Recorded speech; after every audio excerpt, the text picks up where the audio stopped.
je suis pas content, il y a le gouvernement qui veut limiter les pièces jointes. Oui, ils veulent limiter les pièces jointes. Parfois, on n'a pas forcément les bons réflexes. On va fermer la lumière en pensant qu'on a fait des grosses économies d'énergie et puis on va envoyer derrière un mail un peu rigolo à nos amis avec une pièce jointe et on aura consommé beaucoup plus d'énergie. Donc c'est aussi ces petits gestes qu'il faut accompagner. Concernant la polémique sur les jets privés, êtes-vous sur la ligne de votre collègue du gouvernement Clément Beaune qui dit qu'il faut réguler ou non, pour vous, c'est un faux problème? Alors, deux choses. C'est clairement un problème qui est très limité en termes d'impact climatique. Et donc, que les écologistes en fassent un combat montre à quel point ils sont à côté de la plaque. Ah d'accord, donc c'est ça la nouvelle escroquerie politique que vous avez trouvée pour que les gens arrêtent définitivement de communiquer entre eux, super. Agnès, non mais là on est le 3e jour de la reprise, donc si vous continuez à avancer comme ça méthodiquement dans la connerie humaine, moi je vais pas tenir la première semaine, je vais faire un AVC. Donc on résume, il faut que les gens arrêtent de s'envoyer des photos de chatons, mais par contre pour les jets privés des copains, ça y a pas de problème. En un mois, le jet privé de Bernard Arnault a pollué autant qu'un Français en 17 ans.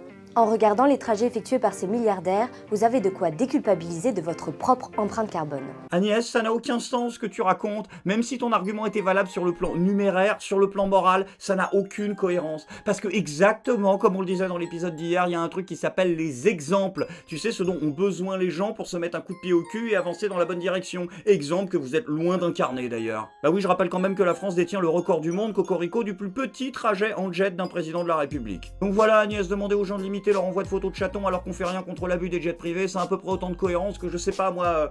un gouvernement qui dirait qu'il veut s'attaquer aux violences faites aux femmes alors qu'il aurait nommé un ministre de l'Intérieur qui viole ses... Oh, on va pas aller jusqu'au bout. Donc, exemple alternatif et plus légal, ce serait à peu près aussi con que de demander aux Français de faire des heures supplémentaires non payées, alors qu'on est une grosse dindasse payée 50 briques par an à rien foutre. Après, attention, ne faites pas dire à Agnès qu'elle ne pense pas. Non, vous avez le droit d'envoyer des pièces jointes, hein, si c'est pour le travail. Là, c'est productif. Ah, mais par contre, si c'est pour le loisir, alors là, vous êtes des mauvais Français. Quand tu réduis ta consommation, c'est pas une punition, c'est pour ton pays, c'est pour la magie. Et puis le problème, Agnès, c'est que t'es probablement l'une des personnes les moins bien placées de France pour demander aux Français de faire des efforts en matière d'énergie. Bah non, toi t'auras quasiment rien à faire. Bah elle va pas avoir à couper la lumière, Agnès Duracher, ça fait longtemps chez elle qu'elle est éteinte. Par contre, je me demandais un truc, Agnès, raconter des conneries H24 dans un micro, ça consomme plus ou moins qu'une pièce jointe? C'est incroyable, quoi, c'est un problème planétaire, les mecs passent leur journée à nous expliquer que c'est de notre faute à nous, quoi. Non mais c'est dingue, ça. Commencez déjà par arrêter de faire tourner vos bagnoles, là, devant l'Elysée H24, hein, là aussi, hein, surtout qu'en plus, en ce qui te concerne, ça sert à rien. T'es même pas foutu de monter dedans.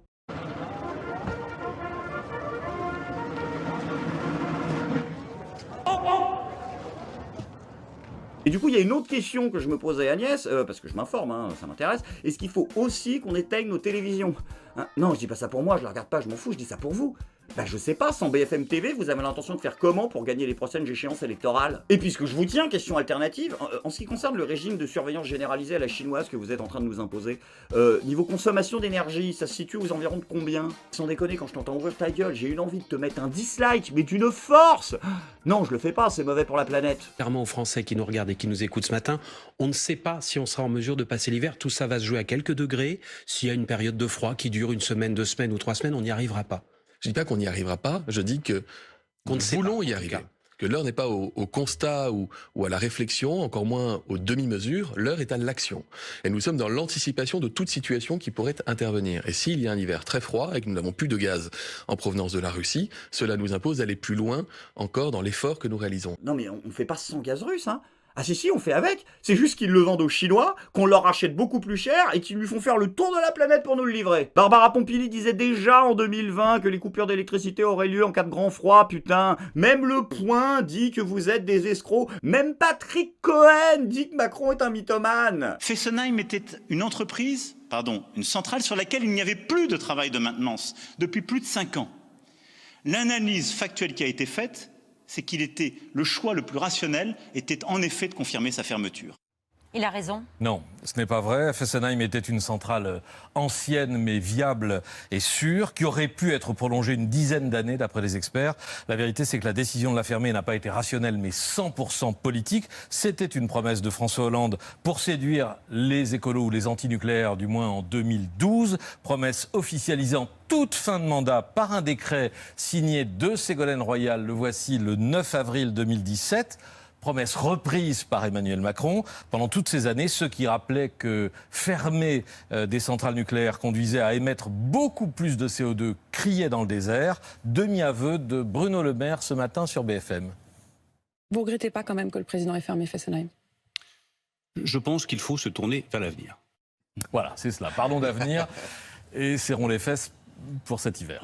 Et du coup, Olivier, est-ce que comme ta consoeur, t'as une proposition de restriction à nous faire ou je sais pas moi, interdiction des boîtes mail, circulation alternée obligatoire, température de chauffage maximum par foyer autorisé, je sais pas, un truc. Pas de machine à laver après 18h, Véran appelle à changer nos habitudes pour éviter les rationnements d'énergie. Ah bah voilà quand tu veux.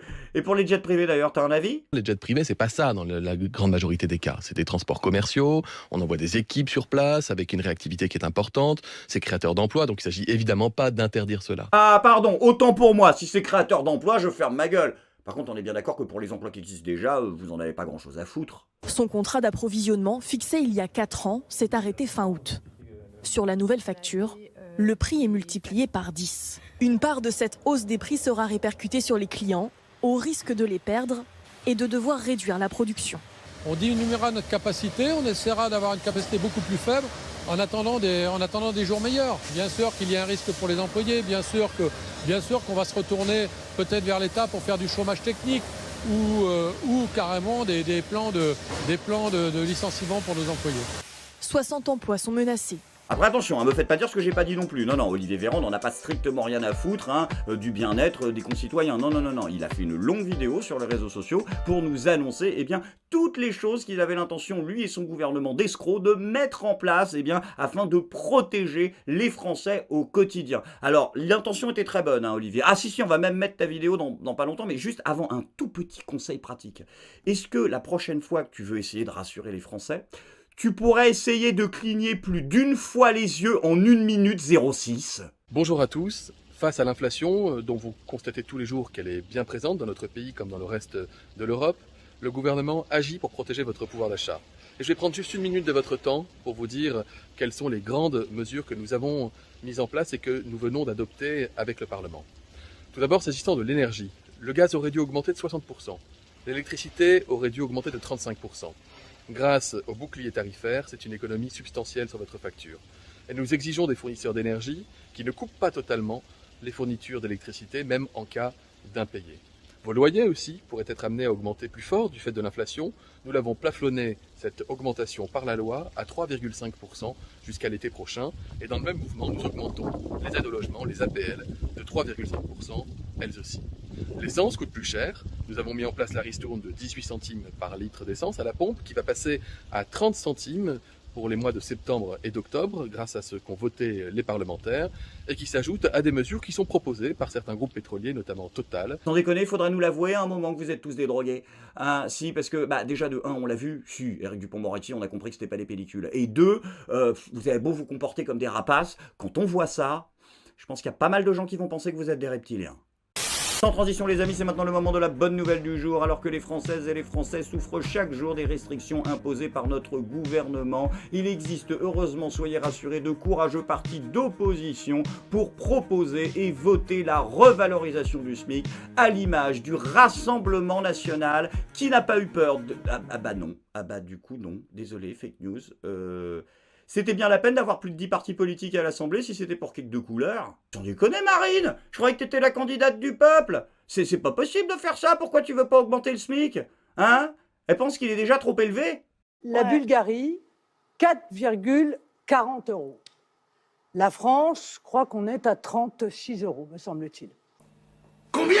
Donc comment est-ce qu'on arrive à faire un SMIC européen si ce n'est avec un moins 10 ans? Vous êtes à 36 € C'est-à-dire pour quelle durée, Madame Le Pen? C'est-à-dire en baissant. Vous êtes à 36 € pour quelle durée du SMIC en France, Madame Le Pen? Ah, parce que vous voulez... Je sais pas, c'est 36 €. La France est à 36 €. Non, mais ça change rien, Madame Loiseau. Je voudrais juste avoir une Bulgarie. question. Mais c'est quoi? La Roumanie, c'est une journée, c'est une semaine, c'est quoi? Donc je comprends pas ce que vous voulez faire. C'est une heure, c'est quoi? Mais vous allez nous expliquer... Non, mais je t'ai pas par curiosité, mais j'ai l'impression que la fiche n'était pas là. Ah ouais, d'accord. Ah ben moi j'étais pas au courant que le SMIC il était à 5040 €. Ah ben je suis désolé, alors moi je me moquerai plus jamais des parlementaires.